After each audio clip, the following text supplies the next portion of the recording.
भारत में हिंदू धर्म को मानने वाले लोगों की संख्या काफी ज्यादा है, जो किसी न किसी रूप में अपनी प्राचीन जड़ों से जुड़े हुए हैं। हिंदू धर्म में महाभारत और रामायण जैसे धार्मिक ग्रंथों का बहुत ज्यादा महत्व है, जिसके बल पर हमें पूरी दुनिया को जीतने और धर्म के मार्ग पर चलने की शिक्षा मिलती है। हालांकि दुनिया में कुछ ऐसे लोग भी मौजूद हैं जो धार्मिक ग्रंथों को महज एक कोरी कल्पना मानते हैं और उनमें विश्वास नहीं करते हैं। ऐसे में आज हम आपको महाभारत काल से जुड़ी महत्वपूर्ण जगहों के बारे में बताने जा रहे हैं, जिनकी वर्तमान में मौजूदगी इस बात का प्रमाण है कि महाभारत की घटना सत्य है। तो आइए बिना वक्त गवाए शुरू करते हैं ये मजेदार वीडियो। बाणगंगा हरियाणा के कुरुक्षेत्र जिले में दयालपुरा नामक एक छोटा सा गाँव है, जो बाणगंगा की वजह से तीर्थ यात्रियों के बीच एक प्रसिद्ध तीर्थ स्थल बन चुका है। कहा जाता है कि इस जगह पर अर्जुन ने बाण चलाकर गंगा को प्रकट किया था, जिसकी वजह से उसे बाणगंगा नाम दिया गया। दरअसल जब युद्ध के दौरान अर्जुन के रथ से जुड़े घोड़ों को लगातार दौड़ने की वजह से प्यास लग गई थी और वह बुरी तरह से थक गए थे, तो भगवान श्री कृष्ण ने अर्जुन को घोड़ों की प्यास बुझाने के लिए कहा।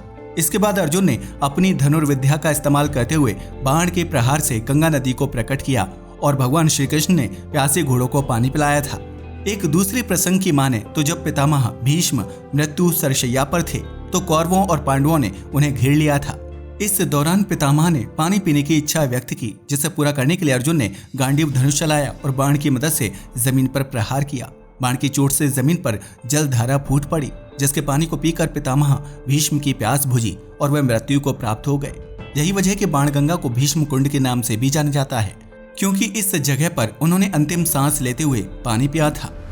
ब्रह्म सरोवर हरियाणा के कुरुक्षेत्र जिले में स्थित ब्रह्म सरोवर की अपनी एक खास मान्यता और महत्व है, जो हिंदू धर्म के लोगों के लिए बहुत ही पवित्र स्थान माना जाता है। सूर्य ग्रहण के अवसर पर इस सरोवर के आसपास बहुत बड़ा मेला आयोजित किया जाता है, जहां लाखों लोग ब्रह्म सरोवर में स्नान करने के लिए इकट्ठा होते हैं। कई एकड़ के क्षेत्रफल में फैले हुए ब्रह्म सरोवर के आसपास कई धर्मशालाएं मौजूद हैं, जहां श्रद्धालुओं को तीनों टाइम का भोजन मुफ्त में दिया जाता है। आपको बता दें कि इस स्थान पर ब्रह्मा जी ने एक विशाल यज्ञ का आयोजन किया था, जिसके बाद भूमि के उस हिस्से में ब्रह्मांड का निर्माण हुआ था। यही वजह कि इस सरोवर को ब्रह्म सरोवर के नाम से जाना जाता है, जो कुरुक्षेत्र के प्रमुख धार्मिक स्थलों में से एक है। महाभारत के युद्ध के अंतिम दिन दुर्योधन ने खुद को ब्रह्म सरोवर के पानी में छिपा लिया था और तपस्या की थी। इस सरोवर को बहुत ही पवित्र माना जाता है, जहाँ स्नान करने वाले हर व्यक्ति के दुख तकलीफें कम हो जाती हैं। हस्तिनापुर उत्तर प्रदेश के मेरठ जिले में स्थित हस्तिनापुर एक बहुत ही खूबसूरत और ऐतिहासिक शहर है, जो महाभारत काल की कहानी को बयां करता है। महाभारत काल के दौरान हस्तिनापुर कुरुवंश के राजाओं की राजधानी हुआ करती थी, जो पवित्र गंगा नदी के किनारे बसा हुआ था। इस राज्य में हाथियों की संख्या बहुत ज्यादा थी, इसलिए इसे हस्तिनापुर या गजपुर के नाम से जाना जाता था। इसी जगह पर कौरवों और पांडवों के बीच जुए की बाजी लगाई गई थी, जिसके परिणाम स्वरूप भरी सभा में द्रौपदी का चीरहरण किया गया था। हस्तिनापुर से ही धर्म और अधर्म के बीच युद्ध शुरू हुआ था, जिसके बाद मैदानी जंग कुरुक्षेत्र में लड़ी गई थी। महाभारत के युद्ध में कौरवों को हराने के बाद पांडवों ने हस्तिनापुर को अपनी राजधानी बनाया था और वहां शासन किया था। वर्तमान में हस्तिनापुर एक प्रचलित तीर्थ और पर्यटन स्थल बन चुका है, जो महाभारत काल की कथा को समझने के लिए बेहद खूबसूरत शहर है। बरनावा गाँव उत्तर प्रदेश के बागपत जिले में मौजूद बरनावा गाँव महाभारत काल की सच्चाई को दर्शाता है, जहाँ आज भी लक्षागृह स्थित है। ये वही गांव है जहां कौरवों ने रात के समय में नींद में सो रहे पांडवों को जिंदा जलाने का प्रयास किया था।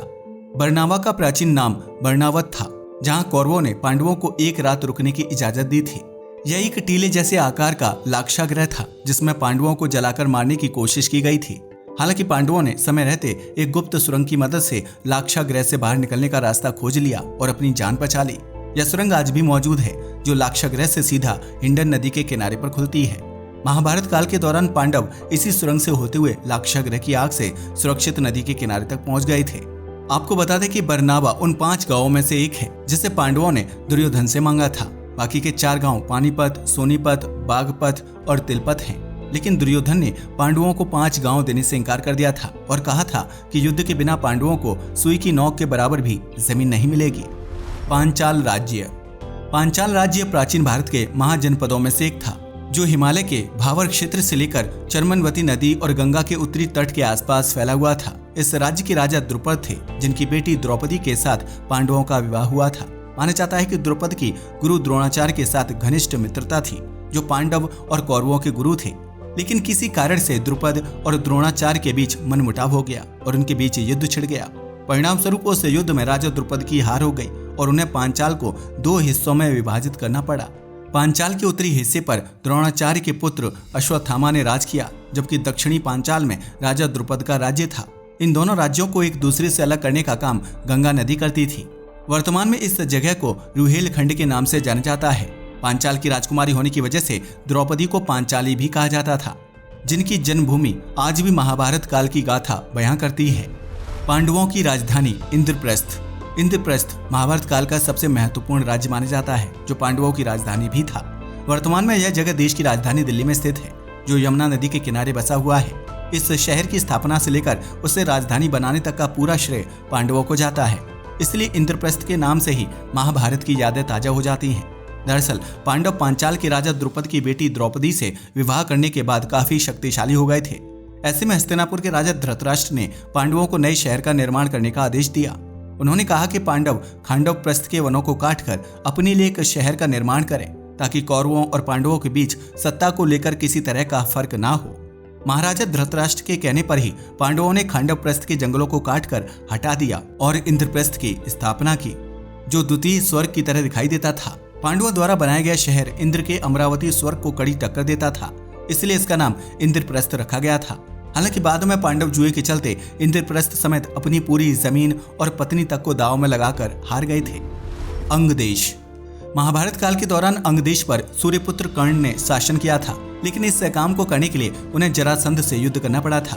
दरअसल अंगदेश का पहला राजा जरासंध का दास हुआ करता था। ऐसे में अंगदेश का कोई राजा नहीं था। अंगदेश में बहुत ही गरीबी थी और लोग जरासंध के विरुद्ध जाने से डरते थे। ऐसे में दुर्योधन ने अपने मित्र कर्ण को अंगदेश का राजा बनाने का फैसला किया। कर्ण अंगदेश गए और वहां शासन करने के लिए जरासंध के साथ युद्ध किया। परिणाम स्वरूप जरासंध की हार हुई और कर्ण राज्य के नए राजा के रूप में गद्दी पर बैठ गए। युद्ध में जीत हासिल करने के बाद कर्ण ने देवता कुबेर की मदद ली और अंगदेश को रातों रात धनवान बना दिया, जिसके बाद उनके राज्य में धन, कपड़े, भोजन, घर और सेना समेत सभी जरूरतें पूरी हो गईं। वर्तमान में अंगदेश बिहार के भागलपुर जिले में स्थित है, जिसे चंपानगर के नाम से जाना जाता है। गांधार प्रदेश। गांधार प्राचीन भारत के 16 महाजनपदों में से प्रमुख था, जिसका जिक्र महाभारत काल के दौरान भी मिलता है। महाभारत काल के दौरान गांधार का राजा शकुनी हुआ करते थे।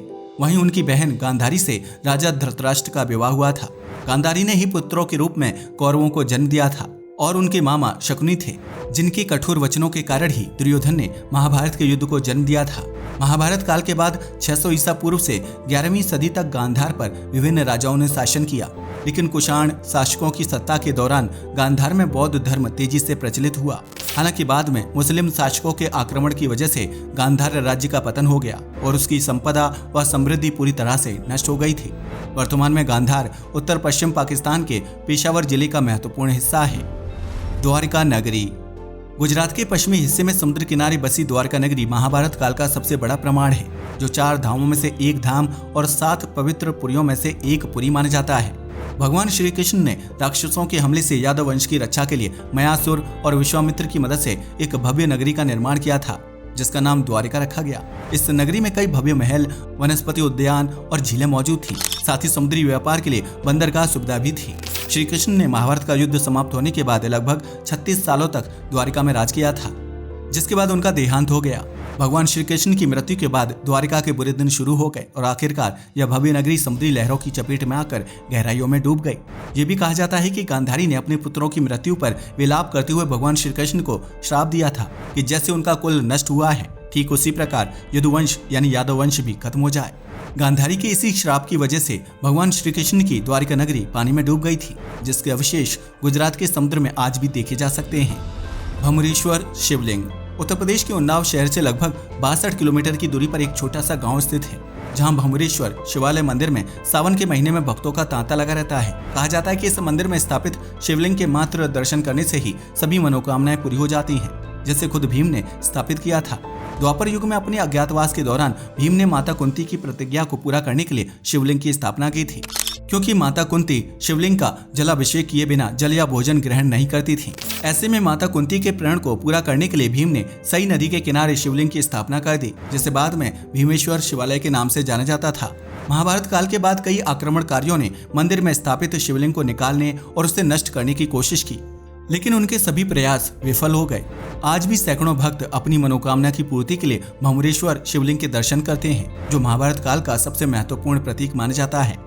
तो ये थी महाभारत काल से जुड़े हुए वह प्रचलित स्थान जो आज भी अस्तित्व में है और श्रद्धालुओं के लिए विशेष महत्व रखते हैं। इस वीडियो के माध्यम से हम किसी के विश्वास या मान्यताओं को चोट नहीं पहुंचा रहे हैं, बल्कि उन प्रमाणों को सामने लाने की कोशिश कर रहे हैं जो बीतते समय के साथ धुंधले होते जा रहे हैं। आज के लिए बस इतना ही। वीडियो पसंद आया हो तो इसे लाइक और शेयर करें।